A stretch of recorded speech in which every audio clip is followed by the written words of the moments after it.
ലോകത്തിലെ ഏറ്റവും വലിയ മോട്ടിവേഷൻ എന്താണെന്നറിയോ? നിങ്ങളുടെ ഓർമ്മകളെ നിങ്ങൾ ജനിച്ചു വളർന്ന ആ പ്രദേശത്തൂടെ ഒന്ന് പഴയ കാലത്തേക്കാണ്ട് കൊണ്ടുപോകുക. നിങ്ങളുടെ ഓർമ്മയിൽ ഇങ്ങനെ തെളിഞ്ഞു വരും. ഒരുപാട് സ്വത്തും പണമൊക്കെ ഉണ്ടായിട്ടും 10 രൂപ മടക്കത്തിന് വരുന്ന ഓട്ടോറിക്ഷയ്ക്ക് കൊടുക്കാൻ മടിച്ചിട്ട് വഴിയെ പോകുന്ന എല്ലാ വാഹനത്തിനും കൈ കാണിച്ച് കയറിപ്പോയിരുന്ന ഒരാളുണ്ടായിരുന്നു. അല്ലെങ്കിൽ നടക്കും. ആ സ്വത്ത് മുതലൊക്കെ ഇന്ന് ഭൂമിയിലുണ്ട്. അദ്ദേഹം പോയിട്ട് ഒരുപാട് വർഷമായി. ഒരു മരത്തിന്റെ ചില്ല അപ്പുറത്തെ വീട്ടിലേക്ക് ചാഞ്ഞു പോയതിന്റെ പേരിൽ ഒരു ജന്മം മുഴുവൻ അയൽവാസികളോട് വഴക്കിട്ടിരുന്ന ഒരാളുണ്ടായിരുന്നു. ഇതേനെ റോഡ് വരണമെങ്കിലേ അതെന്നെ കൊന്നിട്ട് ഇതിനെ റോഡ് വരുള്ളൂ, 1 ഇഞ്ച് സ്ഥലം ഞാൻ കൊടുക്കൂല എന്ന് പറഞ്ഞിരുന്ന ഏക്കറക്കണക്കിന് സ്ഥലം ഉണ്ടായിട്ട് ആ ആളുകളും നമ്മുടെ ഓർമ്മയിലുണ്ട് അല്ലേ?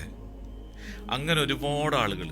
എന്നാൽ ഇതൊന്നും നോക്കാതെ സമൂഹത്തിന്, അയൽവാസികൾക്ക്, നാട്ടുകാർക്ക് മുന്നിൽ വരുന്നവനെ സന്തോഷത്തോടെ മടക്കി അയച്ച ആളുകളുണ്ടായിരുന്നു. ഇവരൊന്നും ഇപ്പൊ ഭൂമിയിലില്ല.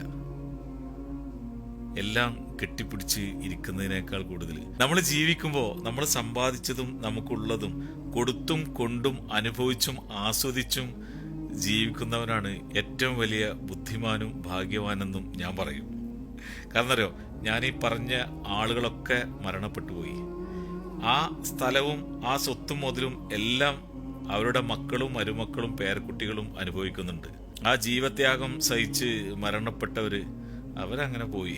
ഇന്ന് അവരൊക്കെ ഇവർക്ക് ഓർമ്മ ഉണ്ടോന്ന് പോലും നമുക്കറിയില്ല. ഇത് എൻ്റെ അനുഭവം മാത്രമല്ല, ഈ വീഡിയോ കാണുന്ന ലക്ഷോപലക്ഷം ആളുകൾക്കും ഇങ്ങനെ അനുഭവം ഉണ്ടോ?